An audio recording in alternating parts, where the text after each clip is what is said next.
I watched a video of a protest in front of, I think it was the Sacramento State House. I think so. And baby, when I tell you them chants were so dry, them chants were so dry. I mean, no energy, no fervor, nothing. It was like, please don't take over the government. Please. I mean, offbeat. No emotion behind it.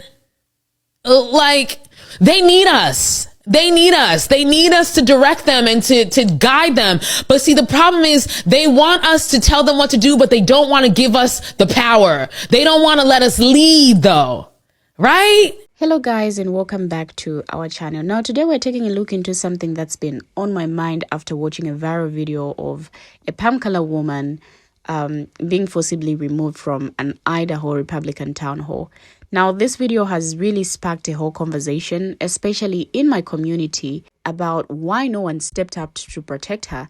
Now as she was dragged off, not a single woman in the room moved. They just watched, and some even silently grumbled. Now, people always ask, where are the black women? Where are black people? As if we should be on the front lines, always ready to be the ones dragged into action. But you can't talk revolution and ignore the systemic issues, and it's time to hold the conversation accountable. With that said, let's take a look at these videos. I will be right back. And because you're not smart enough to know that, you're just crazy people. And what we're doing right now is just pausing. Let's go. Let's go. Let's go. Don't touch her. This isn't the sheriff. Excuse me, Sheriff Norris. This gentleman is assaulting me. You out this now. Man is assaulting you out me. now. Let's go. This man is assaulting me. You is this your now. deputy? Is this your deputy? No, don't fucking touch us. Is he a deputy? These are deputies. Who are these men? So how about that? Hey, hey.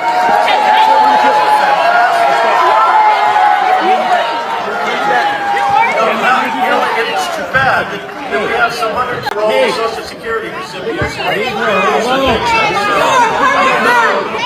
mismanaging money. Who are these guys? Who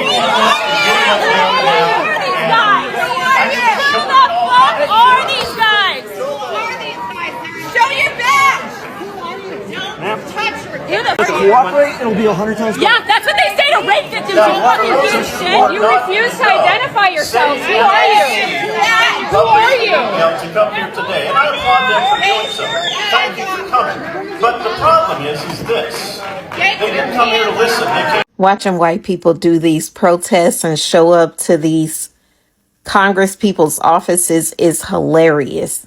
Imagine if somebody had actually warned you this would happen. Then on top of it, some of these areas are affluent areas with very smart people. So these Congress people cannot just pass anything over on them. Unfortunately, I still have a whole bunch of I don't care. So this is giving me life and making me laugh so hard. I am enjoying watching every single moment of you guys get exactly what you voted for. Just in case you weren't paying attention, he mentioned a lot of this stuff. I know y'all missed it because it wasn't supposed to affect you. If it were happening to me, you would be okay, but it wasn't supposed to affect you. So just don't be upset when you hear us over here laughing and minding our own business.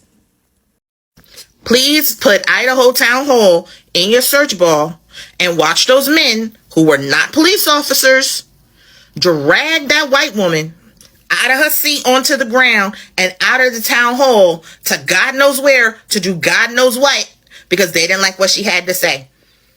And watch the white women around her who sat on there and did nothing. There was some grumbling, but not a single one of them took any action to protect that woman. And that's why y'all keep calling black women. That's why y'all keep saying where they at, where we at. Because you want us on the front line. You want us to be dragged off by strange men to have God knows what happens to us when we get taken to God knows where. Because you're not about the revolution, no matter how much you talk about it, no matter how much Macklemore you play, no matter how many Handmaid's Tale episodes you watch. I don't know what angry white women look like. Serious question for all the white people seeing this message. What made y'all stay seated and just stand by as that woman was assaulted and physically drugged out of that town hall meeting in Idaho? Like, what is it within that allows you all to get so up in arms about the mistreatment of animals, or to be like terrified of black boys walking in their neighborhoods with hoodies on, but you feel nothing? You don't feel moved to action when members of your own community are being harmed, like right in front of you? Like, what? Help me understand that. And then for the 92 and the 80%, if you were for some reason considering putting back on that cape and joining causes outside of those that directly impact our community, and joining arm in arm with others because they've made you believe that we have allies and that they are ready to join the fight with us, I implore you to go look at that Idaho town hall meeting and watch what both men and women do as one of their own is and drug out of a building. If you're still wondering why black people, black women in particular, are protesting from home, I'm going to need you to go find that video of that woman being dragged on her back by her limbs while a whole group of people, a whole bunch of women, sat there and watched and did nothing. That video is shocking. I had to watch it 3 times because I wanted to see what the crowd was doing and how they were reacting. And they sat there and watched as those men dragged her out of there. Y'all don't have each other's backs. It's shocking. That would have never happened in a room full of black women.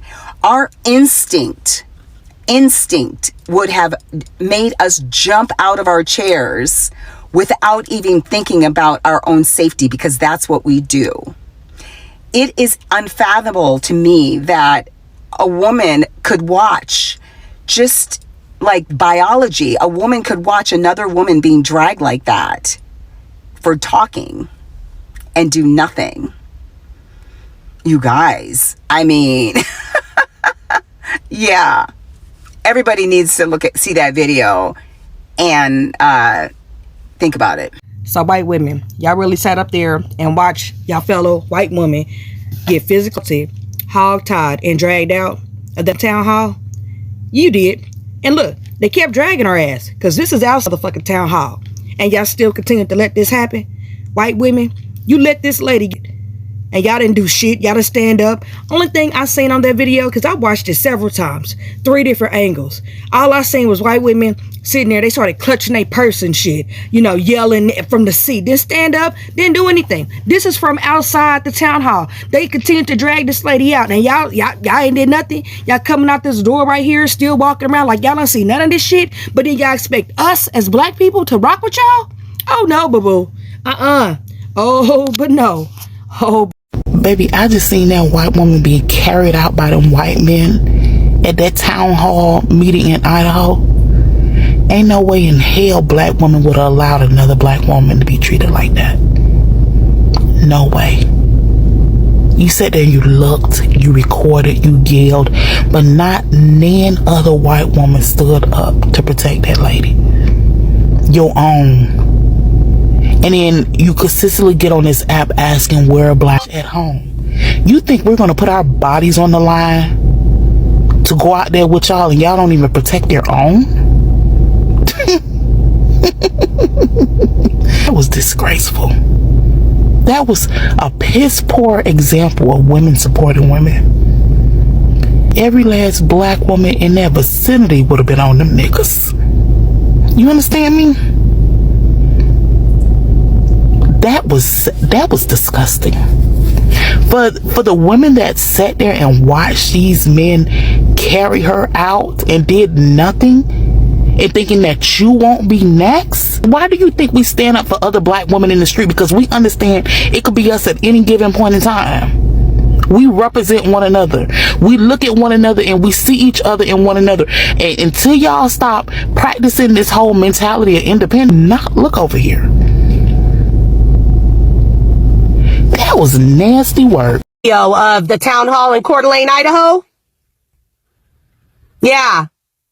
Teresa Borenpaul, I believe her name is. She was a part of a group of protesters, which in a town hall, that is a public setting. And unfortunately, not unfortunately, it should be where a town hall is where people state their opinion on what is happening. And then you come to a resolution with all of the people in the area. Well, unfortunately, that area is full of conservative, misogynistic, far right trash. So what happened was they're carrying on about with their town hall, and she's part of the protesters. So every now and again, even the people that were there stated they weren't being obnoxious. Just every now and again, they would holler out and be like, that's not true, or something of that sort, right? And instead of them just letting the protesters speak like every other professional official does, they take opinions from all, which is the whole point. He decides to mock her and call her a little girl, and that she doesn't know the consequences of what she's doing. And then proceeds to threaten to spray her with pepper spray while she's in the audience, mind you, with people all around her. And then directs 3 unmarked men, no badges in sight, to come and remove her. And they're literally dragging her, and she's on the ground. And the people in the audience are like, you're hurting her, you're hurting her. It was, go watch the video. It's disturbing. But this is what I'm talking about with the misogynistic trash in this country. These white men think that they run everything, and I got news for you. Daddy was one of you. I'm one of those. I'm one of those. I'm gonna be a stick in your every time. You don't want to put it on the news going on? I'm gonna put it on the platform every day. Because they not like us. That's why. They not like us. Go back and watch that video. Put what she said in the search bar. But I give you the gist of what happened. It was a town hall meeting in a town in Idaho. And a white lady was standing up saying what she had to say. And there were some white men there who were not police officers who dragged her up out of there. And like she was saying, don't know where they took her, don't know what they did to her. There were other white women and other people there, and they did nothing. They had smart remarks to say, recording and stuff, but did nothing. They ain't like us. Because I'm going to tell you one thing I know about us and why they want us there. They would have had some scratches. They would have had a fight on their hand. We ain't finna let that happen. They stood by and watched. Just like they stood by and watched this happen with the election. Them the same people who voted for him. We don't want no parts of that.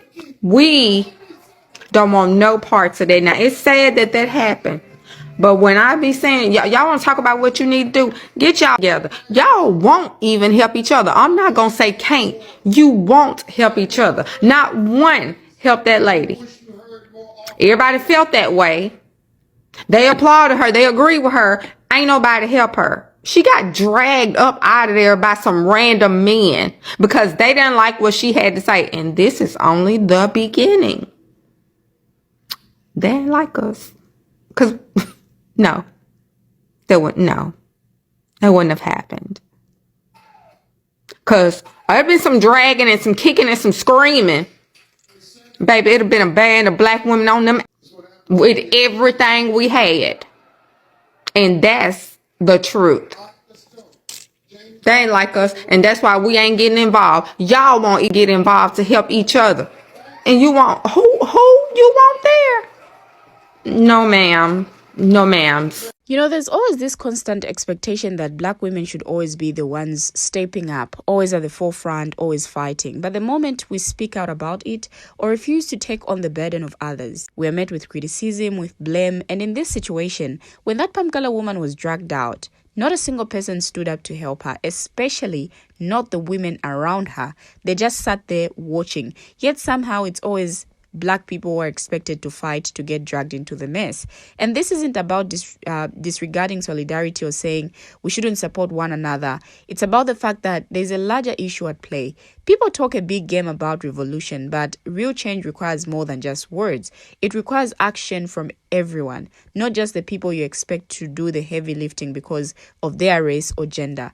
Black women have been fighting for freedom and justice for centuries, and it's time for people to understand that we're not just here to do the work for everyone else. If you want a true revolution, we need a collective effort from all sides, not just a few people being expected to sacrifice while others stay safe in their silence. After seeing the video, we've all seen how a Republican-hosted legislation town hall meeting in northern Idaho descended into chaos right after 3 plainclothes security workers forcibly removed a palm color woman who was heckling the speakers.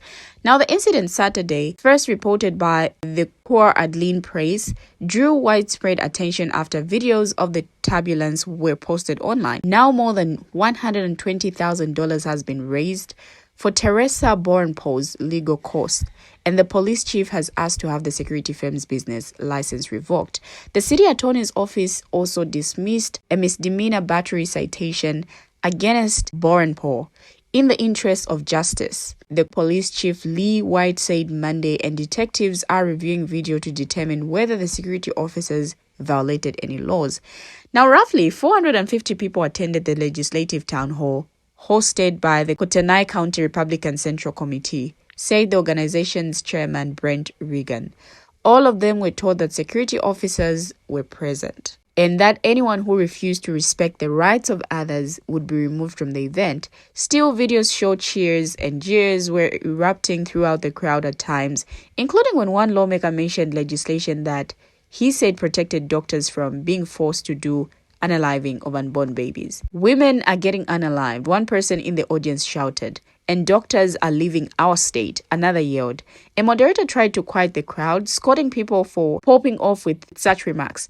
That's when Borenpo, a Democratic legislative candidate who has run unsuccessfully in the deeply Republican region, began to shout as well. Is this a town hall or a lecture? She asked, others in the audience echoing the question. By that point, Borenpo had been warned at least 3 times to stop interrupting the speakers, said Regan. We're trying to respect the rights of the 450 people that were there to listen. One person can't stand up to bring a halt to the whole event, Regan said. Now, the sheriff Bob Norris, who was in plain clothes but wearing his badge on his belt, approached Borenpo. He introduced himself and told her to leave or she would be escorted out. Then the sheriff stepped back and began recording on his cell phone as 3 unidentified men approached and began grabbing her. Now, Tonya Coppage, who was sitting behind her, shot a video of the disruption on her cell phone, said the men refused her repeated requests to identify themselves. One of the men bent Borenpo's wrist into a flexible position, and later she beat one of the men on the hand as he continued to grab her. They were not very kind to her. It was pretty violent and traumatic. A friend of hers who organized a GoFundMe on her behalf said that she has bruises from the incident, and she suggested that she was wrongly detained.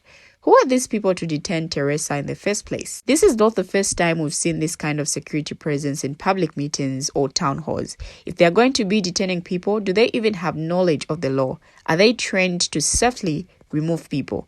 Now, the men worked for the private security company Lear Asset Management, based in Hayden, Idaho. Messages left for the CEO, Paul Trotty, were not immediately returned. The men appeared to have violated the Coeur d'Alene city ordinances, which require security personnel to wear uniforms with the word security clearly marked in letters no less than 1 inch tall on the front of the uniform. White, the police chief, told the Associated Press he had requested the revocation of companies' business licenses and the security agent licenses from the individuals who were involved. Organizers arranged for extra security at the event after one of the lawmakers told them he had been facing unaliving threats, Regan said. Now, Rep. Jordan Redman, a Republican, had recently been threatened with bees by an individual on social media, and so KCRCC notified the sheriff and arranged for security, Regan said. The Coeur d'Alene Police Department also had officers stationed in the parking lot outside. And on Monday, Kootenai County Under Sheriff Brett Nelson released a statement saying the agency will have a complete and independent investigation of the incident conducted by an outside agency. We have finally come to the end of the video, but what do you our viewers have to say? Share your thoughts, your views in the comment section. Thank you for always watching, and see you in our next video as we bring you another video.